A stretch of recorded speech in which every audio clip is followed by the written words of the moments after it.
বিপিএফৰ লগত যেটো মিত্ৰতাৰ কথা আছিল এটো কি কোন দৰকাৰ এই কথাখিনি মই মোটামুটি আমাৰ যেতিয়া গোটেই নমিনেশ্যন বা এইবিলাক হৈ যাব তেওঁলোকক ডিক্লেয়াৰ হ'ব তাৰ পিছত মই আপোনালোকক জনাই দিম গোটেইখিনি কিন্তু আজিও আমি নিশ্চিত আছো যে এইবাৰ বিপিএফ লেনিং চৰকাৰ হ'ব লাগে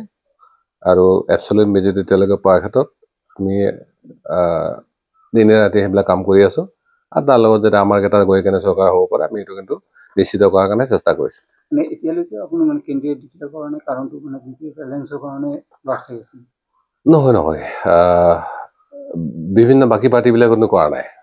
বাকী পাৰ্টিবিলাক কৰা নাই যেহেতু আমাৰ এটা সমষ্টি আছিল আগৰ সেই সমষ্টিত যেহেতু আমি লিডিং লৈ আছো সেই সমষ্টিটো আমি আগতে ডিক্লেয়াৰ কৰিছো বাকী সমষ্টিবিলাক অংকবিলাক বেলেগ পাৰ্টিবিলাকৰ যদি হোৱাৰ পিছতে আমাৰটো হ'ব সেইকাৰণে আমি ডাইৰেক্টলি নমিনেশ্যনৰ কাৰণে চেষ্টা কৰিছো আৰু লগে লগে আমি 31 তাৰিখে গোটেইখিনি ঘোষণা কৰিম আমাৰ কথাটোত আজিও আমি বহিলো আলোচনা কৰিলো গতিকে সকলোৱে কৈছে যে কালিলৈকে এটা দিন আৰু কাৰণ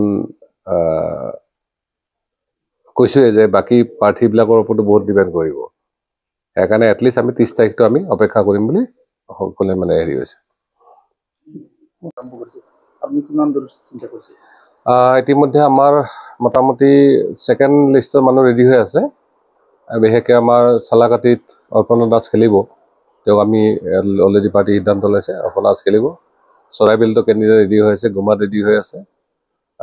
তাৰপিছত সেইপিনে আমাৰ 13 নং চিৰাঙতো ৰেডি হৈ আছে থৰিবাৰীতো কেণ্ডিডেট অলমষ্ট প্ৰায় ফাইনেল হোৱাৰ নিচিনা হৈছে আমি সম্ভৱ কালিলৈকে ফাইনেল ল'ব পাৰিম এইধৰণে আমি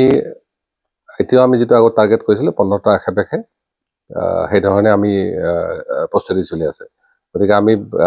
হয়তো 31 তাৰিখে নমিনেশ্যনবিলাক কৰা মানে চলি আছে সেইকাৰণে একেলগে নমিনেশ্যন আপোনালোক গোটেই খবৰখিনি দিম আমি ফাইনেল কেণ্ডিডেট কেতিয়ালৈকে আমি যিখিনি হেৰি হৈছে আমি একেলগে নমিনেশ্যনৰ প্ৰস্তুতি চলাই আছো কাৰণ এতিয়া ডিক্লেয়াৰ কৰাটো তেনেকুৱা হৈছে বাকী মেইন পাৰ্টিবিলাকে এতিয়াও ডিক্লেয়াৰ কৰা নাই কিছু তেনেকুৱা হৈ আছে